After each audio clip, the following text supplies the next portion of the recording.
Musalia, Wetangula, Oparanya, kila mtu watuambie. Walituambia watatuletea barabara 1000 kilometers. Paka leo hakuna hata kilomita hata moja wameunda jameni. Musalia, Mudavadi, Moses Masika Wetangula and Wycliffe Oparanya are once again under political fire dispensed by one Cleophas Malala, who alleged that under their leadership, the Luhya nation has been deprived of their investments such as the pan paper in Webuye, the Mumias sugar, among other investments. Wanasema ati tuwe na Luhya unity. Ati kwamba Waluhya waunganike pamoja. Mimi naunga mkono 100%. Lakini ni lazima tujiulize, tunaunganika chini ya nani? Tunaunganika chini ya nani? In 2022 sisi tuliunganika wote. Nikachukua Musalia Mudavadi, nikachukua Wetangula, nikachukua viongozi wote, nikaweka kwa serikali. Wale ambao walikuwa napinga kuingia kwa serikali, wakina Oparanya, wakina nani, wote sasa hivi wameingia nini? Kwa serikali. Viongozi wote wale ambao wanasemanga hawawezi kuwa pamoja wako kwa serikali. Sasa inafaa tuwaulize, hii unity imetuletea maendeleo gani hapa? Musalia, Wetangula, Oparanya, kila mtu watuambie. Walituambia watatuletea barabara 1000 kilometers. Paka leo hakuna hata kilomita hata moja wameunda jameni. Hata kilomita hata moja hawajaunda. Sasa imefika 2027 tena wanasema tena tuende tuunganike chini ya Wetangula. Inawezekana kweli? Inawezekana kweli ati sisi tuunganike chini ya Mudavadi? Wakati Martin Shikuku, wakati Elijah Masinde, wakati George Captain walishikana, walianza kuunda factories za Western Region. Waliunda pan paper, wakaunda Nzoia, wakaunda hii Mumias, wakaunda ile ginnery ya cotton ya pale Busia, wakaunda Mudete Tea Factory, wakapatiana. Wakati walikuwa natoka kwa uongozi, wakapatia wakina Musalia, wakina Wetangula, wakina Oparanya, wakapewa hizo vitu. Saa hii hao viongozi wamekuwa kwa uongozi for more than 30 years now. Ile rasilimali ambayo George Captain na kina Shikuku waliwaachia wameuza zote. Anda uongozi ya Musalia Mudavadi, Wetangula, wakina Oparanya, pan paper sasa hivi imeuzwa. Ukweli uongo? Nzoia imeuzwa, Mumias imeuzwa, ginnery imefungwa. Jameni, hatuwezi tawaliwa for 40 years. Alafu tena 2027 mnasema tena ati sisi tuunge mkono nyinyi. Mkifika kule mnaandika familia zenyu kazi, mnasahau raia wa chini. Mimi ningependa kuwaomba tafadhali, this time round tuambie viongozi pia hao watusaidie, watufate mgongo yetu, tutawale ni uongozi wa vijana. It is a new generational leadership. Ama Gen Z mupo amupo? Sasa nyinyi Gen Z, hebu tuone Gen Z ni wangapi hapa jamani? Sasa Gen Z, mulizaliwa wakati nilizaliwa, Musalia Mudavadi alikuwa waziri 1989, mimi nikiwa na miaka 4. Paka saa hii bado anasema tuende nyuma yake. Sasa nyinyi Gen Z, kati ya Cleo na ma-DVD mnataka kupigia nani? Mnataka kusoma nyuma ya nani leo? Mimi nauliza kitu. Mimi Gen Z, kati ya Cleo na Wetangula, mnajua Wetangula, mnataka kusimama nyuma ya nani jamani? Sasa mnahitaji wanaume bana. Well, at least according to Cleophas Malala, he says that even after Moses Masika Wetangula and also Musalia Mudavadi, imagine the position they hold in this government. Musalia Mudavadi, who is the Prime Cabinet Secretary, and also Moses Wetangula, who is the Speaker of the National Assembly. Under their leadership, not even a kilometer of road has been constructed in the regions. And According to Cleophas Malala, he's asking this question. Are these the same persons that you want us to rally behind?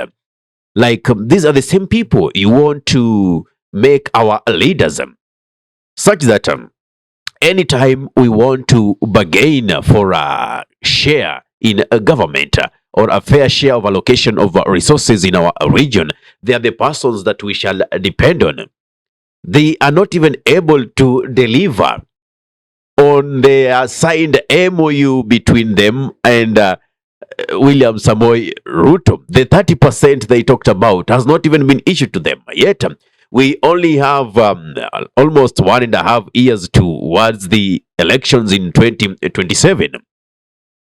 So it means that they are there for personal gain. And as Cleophas Malala puts it, he says, while they are in power, all they concentrate about is nepotism.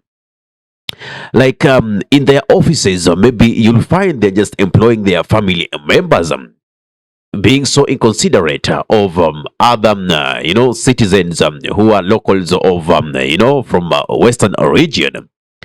And Cleophas Malala also gives an account, in the year 1989, he was only 4 years old, but already Musalia Mudavadi was a minister. And there is no development or nothing tangible that he's been able to bring on the table to the Luya nation.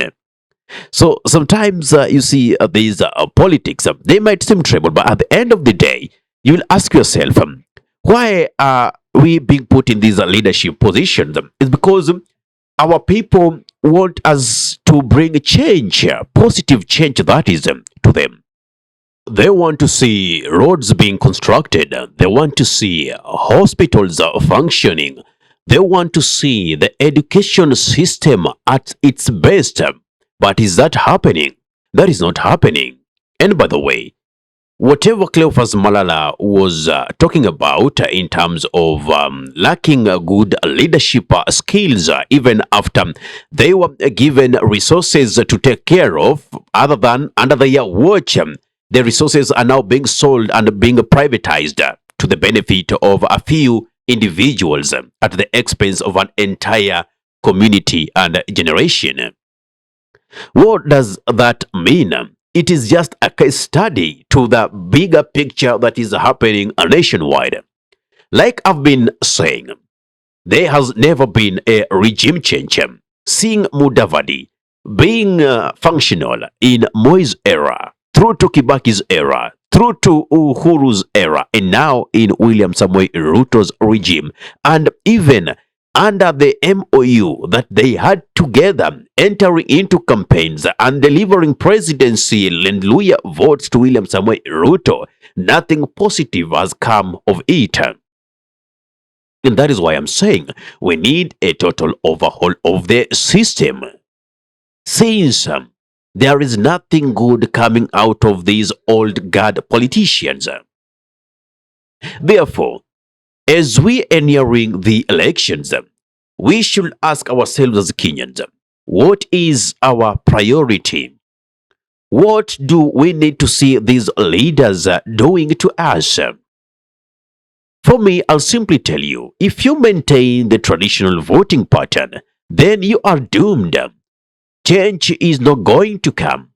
We are going to be crying day in, day out, just as usual. It is becoming a norm. And that is what these politicians want us to be in. They want us to feel like these problems are normal. Being in these kinds of suffering is okay. And when we are used to it and we get into our comfort zones, they will be siphoning money through corruption. They will be smeared in it and well packaged in it. Then they tell us that our kids of this generation lack morals. As they do say, leaders are the societal mirror. So, if we look at these leaders, do we see anything positive that we can emulate other than the vices they keep showing us? Tell me one development that has come with these Ruto's regime, for instance. These old guard leaders are all there because of their personal interests. Like Malala said, these leaders they get there, and if they're to offer employment, they give it to their family members, hence promoting nepotism. Where does that leave a common mwananchi who was nobody that he knows in the higher ranks in leadership?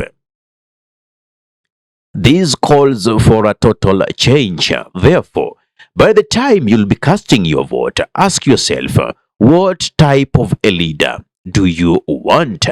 We better have a fresh breed of leaders who are getting in to learn the system. They make mistakes, but at least they deliver to the people, other than the seasoned politicians who have been there and doing things the wrong way time and again.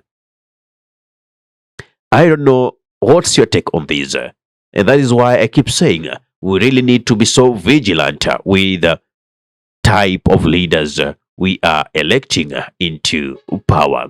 The ones that we are seeing in government, trust me, there is no change that they can bring to us. They have already tasted and they are blemished with the fruits of corruption. You know? So we cannot expect them to bring any necessary change to us other than fighting for their stomachs, so to say.